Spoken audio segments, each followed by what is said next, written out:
1, 2, 3, 4. Screen time, screen time, screen time, screen time. It's my screen time too. Screen time. Hello, and welcome to It's My Screen Time Too, the podcast where two moms review the best and worst in children's programming, from Netflix reboots and YouTube shorts to Disney classics and Pixar blockbusters. We watch, you listen. Find out what you can tolerate watching for family movie night, what to avoid altogether, and what you'll want to watch alone voluntarily. I'm Deborah. And I'm Katie. And I have 3 kids. Tony is 10, and Libby and Nate are 7. And I have 2 kids. Jay is 4 and Kenny is 1. They're pretty adorable, aren't they? Most of the time. We like to tell a really quick story about how awesome or occasionally awful our kids are because, in addition to being witty and incisive pop culture consumers, we're moms too. Deborah, what adorable stuff have your kids been doing this week? So Libby is taking violin lessons, and Nate has been taking piano. And Libby was playing Go Tell Aunt Rhody, and Nate realized that he also has Go Tell Aunt Rhody in his piano books. And they together impromptu decided to try to play a duet. Oh. Yeah, and unfortunately, like the songs are not in the same key in their books, and neither one can really easily transpose. What? Music. You mean they can't transpose yet? Deborah, what? So I try to show Nate like how to just play it up a step, but it sounded good in like the first measure, and then they started over and Nate was like, well, let's try again at a moderate tempo. And they were just like 2 little musicians collaborating, and it was like, Katie, that's why I became a mom. Oh, Deborah, that is the cutest thing. So that someday my children can play musical duets together. I feel like that's it. Accomplishment unlocked. Their first little jam sesh. I like it. Mm-hmm. Yeah. How about Kenny and Jay? Well, they have not started playing duets together yet. So, you know how sometimes kids accidentally say profound things? Yes. So we have a real problem with bathroom boundaries in our house. Like, either the kids just storm into the bathroom if it's unlocked, or if it's locked, they just like essentially break down the door. So I was trying to go to the bathroom and Jay would not leave me alone. And I told him that we could talk about it later. And he says, Mom, later is the next now. Wow. Mm-hmm. And he blew my mind. Later is the next now. All right. Should we move on to screen time in the news? Yes, you picked a really good article. So this week we are discussing the June 8th article from Slate called Confused About Screen Time and Disinformation? You Aren't Alone by Lisa Guernsey. Now, I am a Slate member, so I pay for my subscription. Deborah, this wasn't behind a paywall for you, was it? I clicked on it and could read it. Okay. Maybe good. they have like a limit of free articles. That's possible. I know their paywall is fairly recent, so I'm not super sure how it works. But listeners, if you can check it out, you should. This was a great article about the problem of online disinformation. And just the fact that all of these rumors and false claims are swirling all over the place about every single crappy thing we're going through right now, be it coronavirus, be it the ongoing protests, be it the 2020 elections.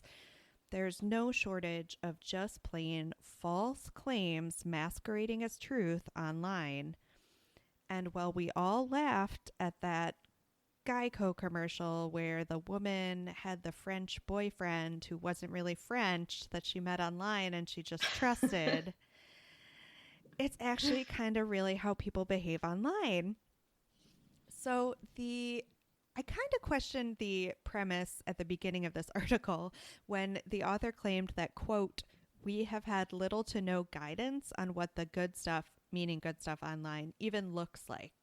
I don't know about that. I mean, I'm an elder millennial, and I definitely had some degree of media training as far as how to evaluate a source. And I'm not talking about library school because obviously we had a lot of it there. But did you get any of that as a kid?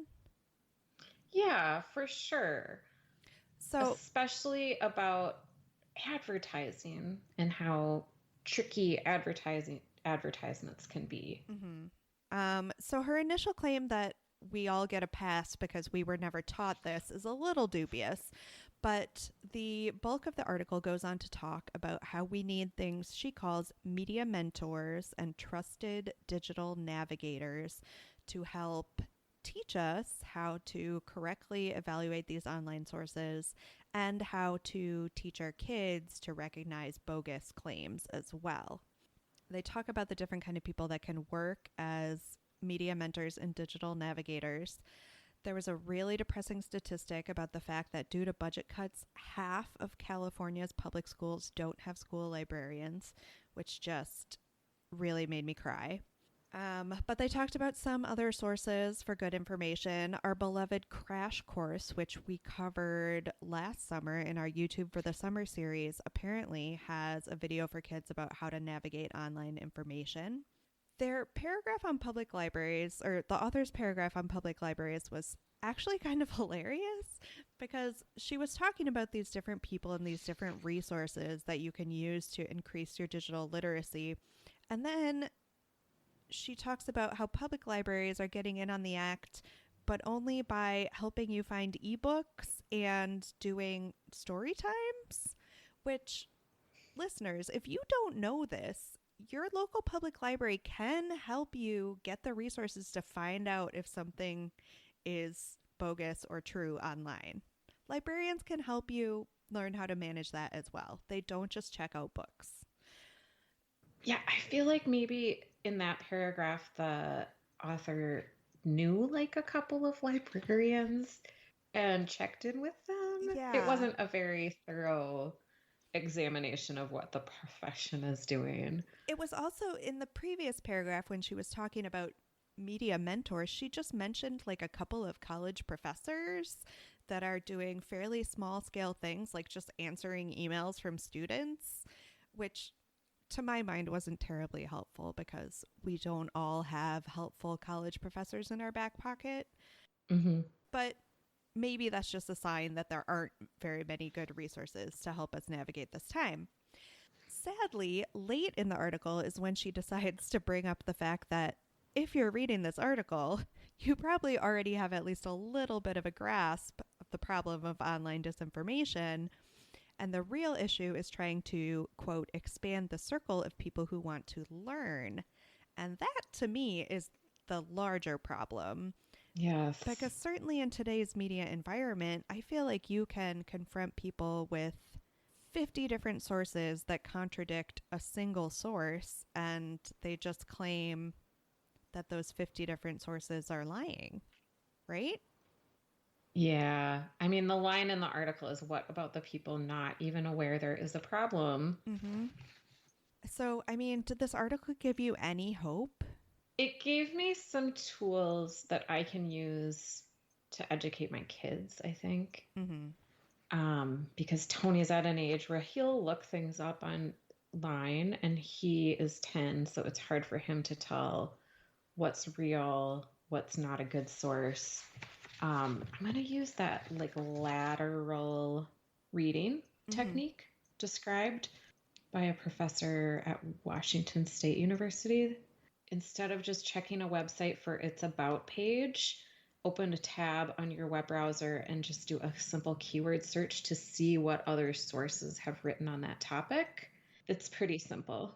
Yeah, I thought that sounded like a really useful tool. I mean, you and I are, I don't know, I guess I describe myself as a failed library professional. So we're pretty failed. aware of like these issues and what can be done about them. I really think the problem is when you have people in your circles who don't know that they have a problem, who think that like reading comments on a Facebook group thread is doing research. Right, right. That is troubling. And sadly, I don't think this article gives very effective tools to deal with that.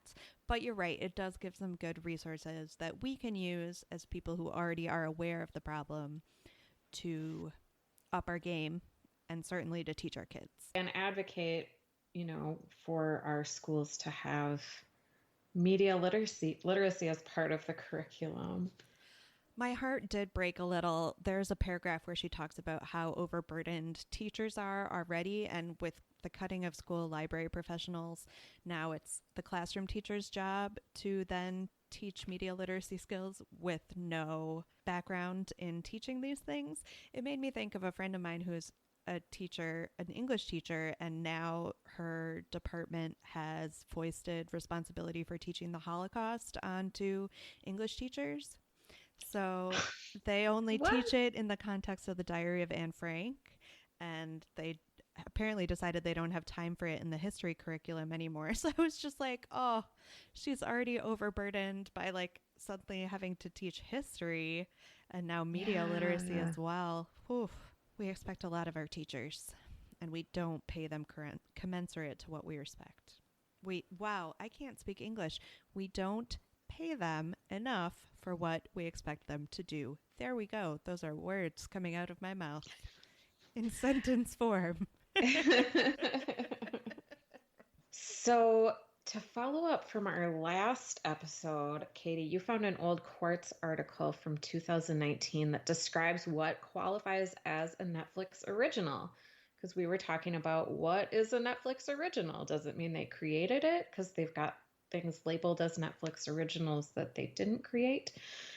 So this article, and I'm quoting, says Netflix uses the term original to delineate between movies and series that are exclusive to its platform and those that are aggregated from other studios after first being made available elsewhere. Original can refer to a few things, content such as Stranger Things that are self-produced, programming like Narcos that are licensed exclusively from other studios and branded as Netflix originals, or licensed content such as You and Riverdale that may air on TV in some markets, but stream first on Netflix in other parts of the world. Unquote. So basically anything can be a Netflix original. Yeah. So I guess that explains how Doozers aired elsewhere in 2012 and didn't end up on our screens here in the US on Hulu as a Hulu original until recently. Yeah. It's like super umbrella term. Yeah. I also this is really apropos of nothing, but I wanted to make the case quickly for summer game shows. I don't know if you've been watching any game shows with your kids this summer. Last summer, we were super into Holy Moly, and we're excited about it again this summer. But there are even more. I don't know if it's a COVID related like production thing where they needed really simple things to put in the tank. But we've been watching this show on Netflix called Floor is Lava. Oh. Can you guess how it works, Deborah? A game that we've played at our house. Yes. I think it's a game that every parent has been forced to play. Yeah. So it's like a souped up version of that where like teams have to like scale around this room to try and get to the escape, and if one of the team members fall into the lava, they like really commit to the whole no. But is it just like carpet? No, it's like the room is filled. Maybe it's water. It's some sort of red liquid that they have like splashing up all over the place. But yeah, that's on Netflix. It's been really fun. I never previously considered myself to be a fan of shows like this, but it turns out that I think it's kind of great content that I can watch with my kids, not worry about it being inappropriate for them, and still enjoy myself. It's in no way educational. It's not like brain food, but if we're all going to sit down and actively enjoy something together, I think this kind of fits the bill. Yeah, I think there's value to all enjoying the same show at the same time. It doesn't have to be like good for your brain. Mm-hmm. For my family, it was the Cosby Show. Yeah. I have a follow-up from last episode. I cooked radishes. You did? What did you think? I forgot to send you that Um, recipe. I'm sorry. That's okay. They were good. I threw them into a frittata, which is what I do with like when the CSA vegetables are kind of wilting and a hodgepodge. Like I just make a frittata, and so it was good. Yay! Yeah, thanks for the tip. I wouldn't have thought to put them in the scramble I'm until gonna I say talked to you. I'm gonna say again that I'll send you that recipe and hope that I will remember. So let's talk about today's show. We watched Numberblocks. It's a British program that originally aired beginning in 2017 on CBeebies, a children's channel from the BBC. And in the US, it can be found on Netflix or on YouTube. It's produced by a company called Blue Zoo Productions, and they partnered with the National Centre, CENTRE, because it's British, for excellence in the teaching of mathematics in England.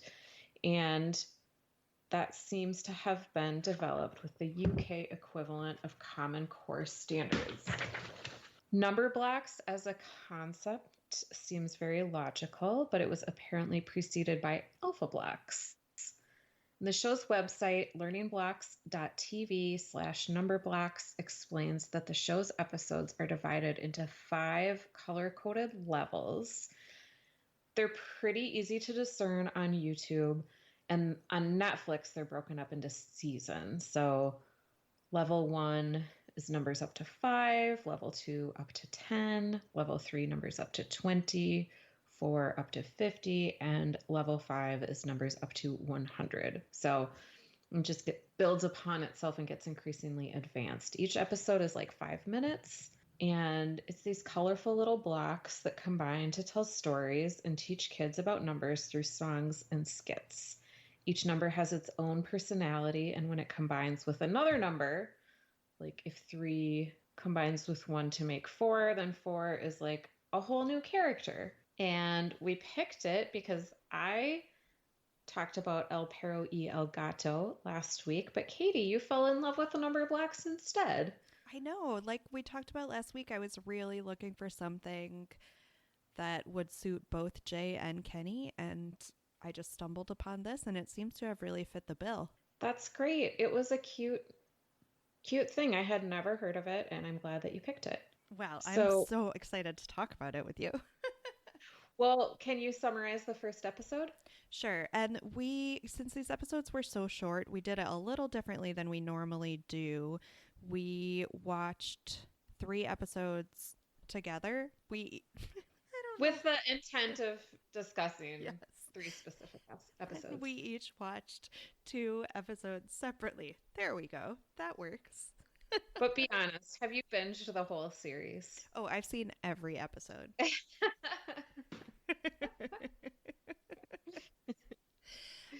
So the first episode we watched was the very first episode, 1. And in it, we're introduced to the number block 1, who is just a little red block with one eye and sings a song called, let me get out my notes. What is the song called? One Wonderful World and One Me. And it's one running around seeing one bee, one ant, one tree, one of everything around, and realizing how powerful it is to be able to count to 1. What did you think, Deborah? I'm so excited. It was kind of like a creation story, like what I imagine the experience of the first amoeba ever that emerged from the like primordial soup of the ocean felt like. Probably like I'm here. But way cuter. And also it seemed like, I mean, I know there are people who are like COVID quarantining by themselves. And I wonder, it was a little, reminded me of the song One is the Loneliest Number a little bit. But this was a very like uplifting take on being one. Yeah. And were we introduced to the magic mirror in this episode? I don't think so. Okay. So, spoiler, guys, but eventually we find that there's a magic mirror in Numberland. And if a number block looks into it, their reflection then becomes a new number block. I don't think I saw that at all. It's their asexual reproduction.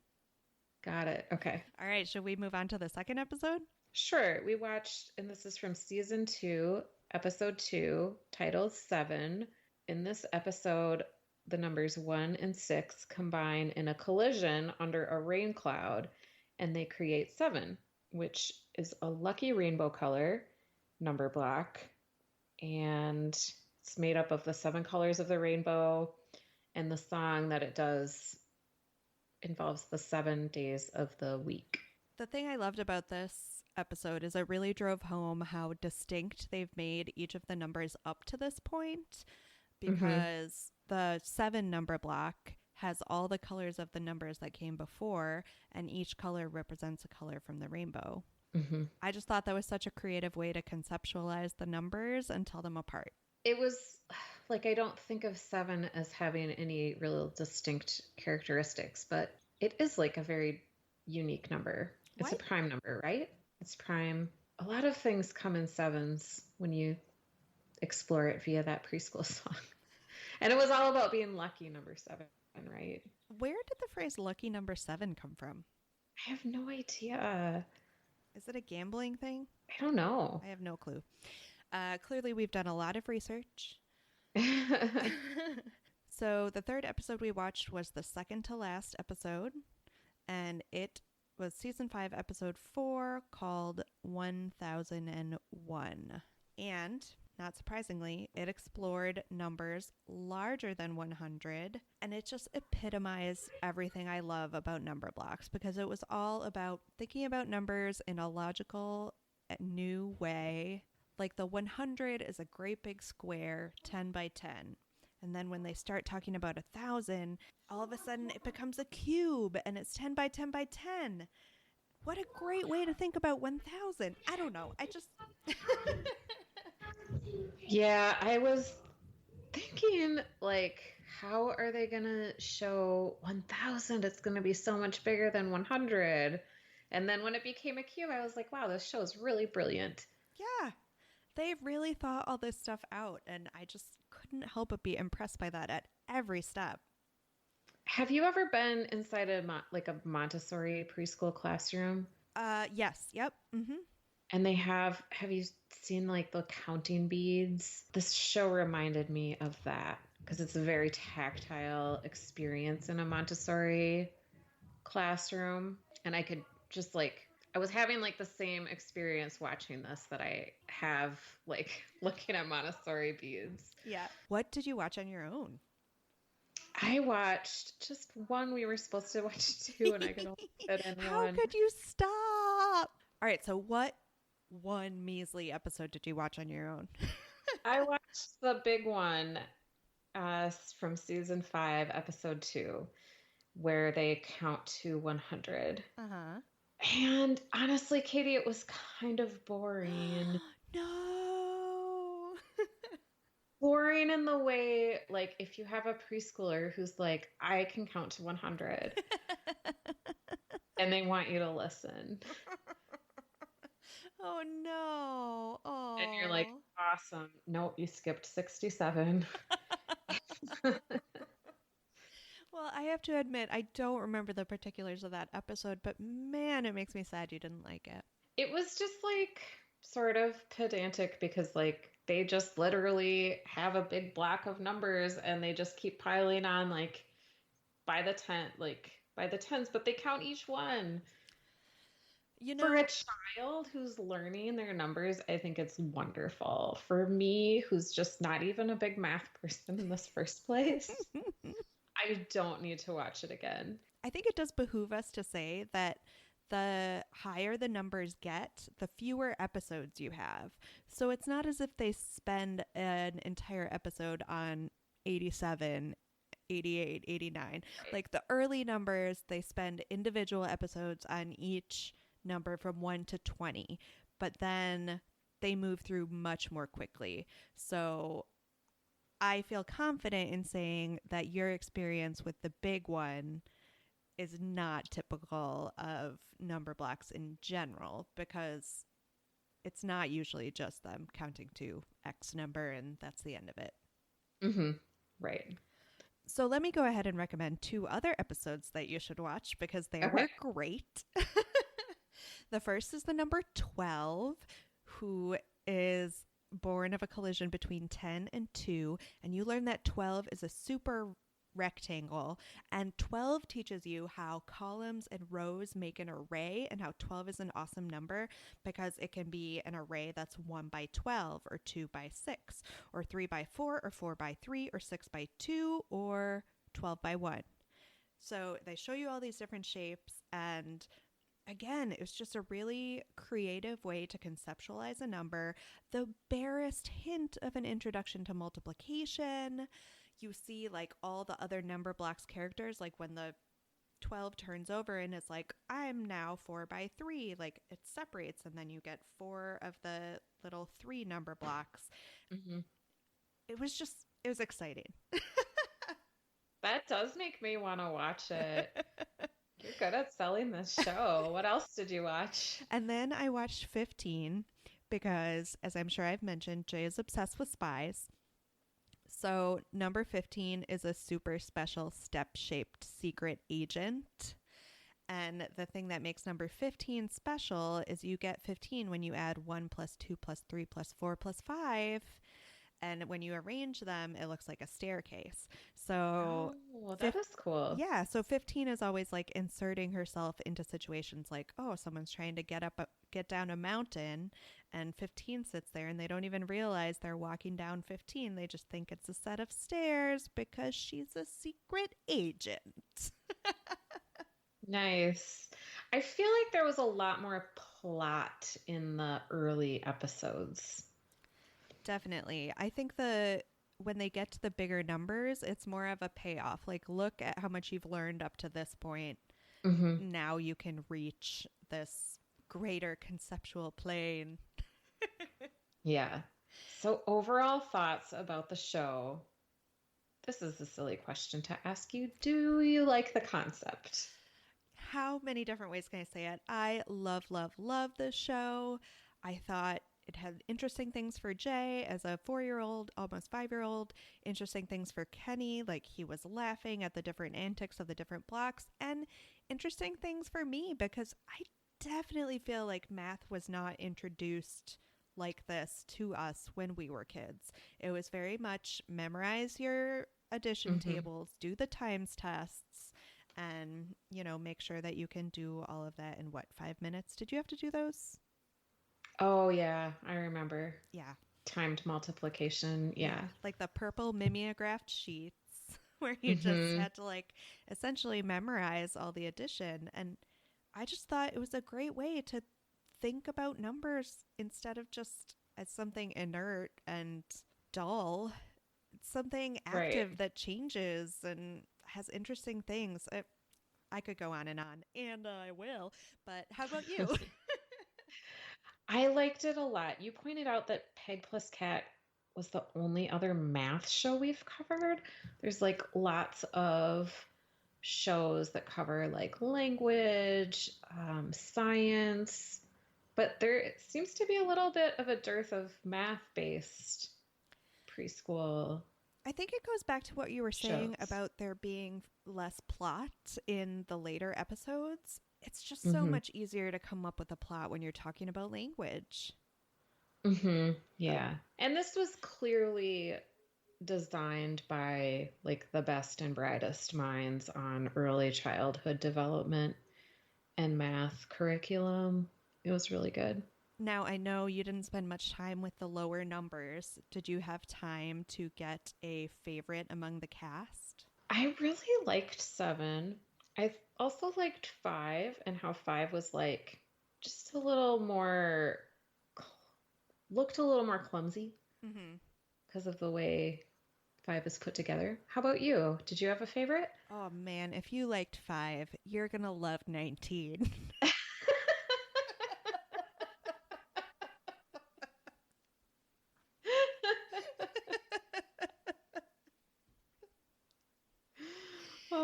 Because poor 19 realizes that however she sets herself up, she can never make a rectangle.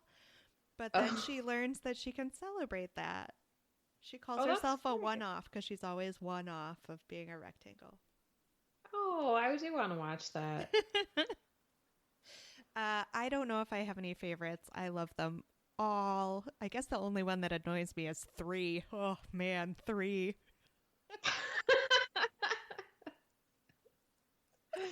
I'm so glad you have so many favorite characters. Did This, you recognize any of the cast? as far as the voice work, no, but I loved all the different accents. Right. Do you have any thoughts on the animation? Again, just a really creative way to visually differentiate things as simple as blocks representing numbers. They did really manage to create distinct characters visually for each one, and I thought that was really impressive.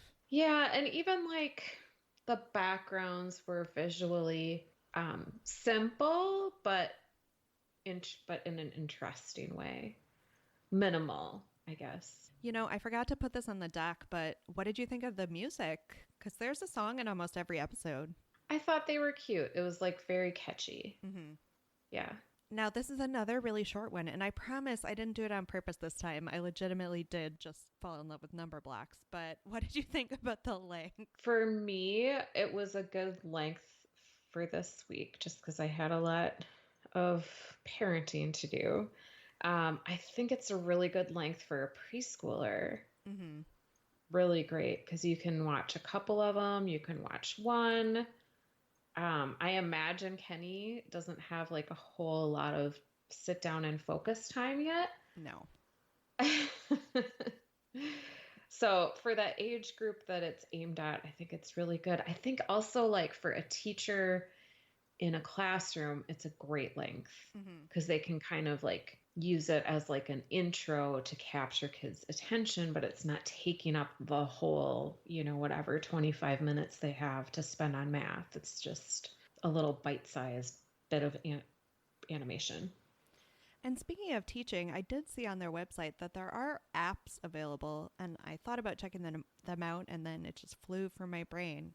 Kind of like how speaking the English language flies from my brain every time we sit down to record this podcast. But those could be interesting to check out as well. So, did you compare this to any movies or shows for grown-ups? I mean, it made me think of any good show that involves a troupe of people doing a lot of different things. I thought a little bit of Monty Python, the old classic from my childhood, even though it was really from before my childhood, but I watched it a lot growing up. How about you? I was trying to think of something like a show that made numbers fun. And remember Susie Orman? I don't know if she has a show anymore. Why is that name familiar? Tell me more. She's like a financial guru. And I feel like she had like a call-in show where people would call in with like money dilemmas. And she would be like, don't buy a new car. And just make it like, I mean, personal finance, I don't know, it can be kind of dry if you're just reading like, you should put away this percentage of your paycheck. But when you add like the human element and the like emotions to it, then it's actually a super interesting topic. Right, because we are not rational in any of our choices. Right. And just like you were pointing out with like the purple Xerox sheets where you do the timed multiplication test, that's boring. But if each number has a personality, yeah. That's a good point. Yeah. Were you able to cast the gritty HBO reboot? All right, so part of me wanted like a really raunchy comedy troupe to do the numbers, but then I thought it would just be fun to get the cast of Parks and Rec back. And I thought they could really easily represent all the different numbers up to 20 because Pawnee had such a varied cast of characters. So I thought that would be fun. I just cast 1 through 5 and I tried to come up with actors who have like very distinct personalities. So number 1 would be played by James Corden and number 2 would be played by Margaret Cho because I feel like she's very dry and prickly. Okay. Compared to James Corden's, like, he's very sincere and upbeat. 3 would be Sterling K. Brown. 4 would be Kenan Thompson because you get like a very, I don't know, like a very capable dramatic actor juxtaposed with like a brilliant improv person. I like it. Then number 5 would be, I think it's Rachel Brosnan, the actress who plays Mrs. Maisel. Mm-hmm. Not sure if I'm saying her name correctly. And that's as far as I got, but I could keep going. Well, now I feel bad for saying that I didn't like 3. Oh. I don't have anything against Sterling K. Brown. He seems like an upstart guy, upstanding guy. I cannot speak. My goodness. Okay. Do you think it was better when we were kids? No. Definitely not. I'm sure we already had this conversation when we did Peg plus Cat, but can you even think of math shows? No, I can just think of like, wasn't there like a Barbie talking game or doll who was like, math is hard? Oh, no. Oh, I hope not, but probably. Would you ever watch this alone voluntarily? I almost want to say yes, but the truth of it is I don't need to because it's perfectly good for my kids, but I will not even mind watching it a million times over. I was going to say no, but you have me really intrigued by 19. I think I might try to squeeze that in after this while my kids think I'm recording the podcast in my room. I can't wait to hear what you think. 10 seconds on whether this is good for our kids. I think you know my answer. Yeah, it's great for kids. Ratings? 5? You look like you knew I was going to reach through and strangle you if you didn't say that. Yeah. 5! 5, yes! 5 all the way.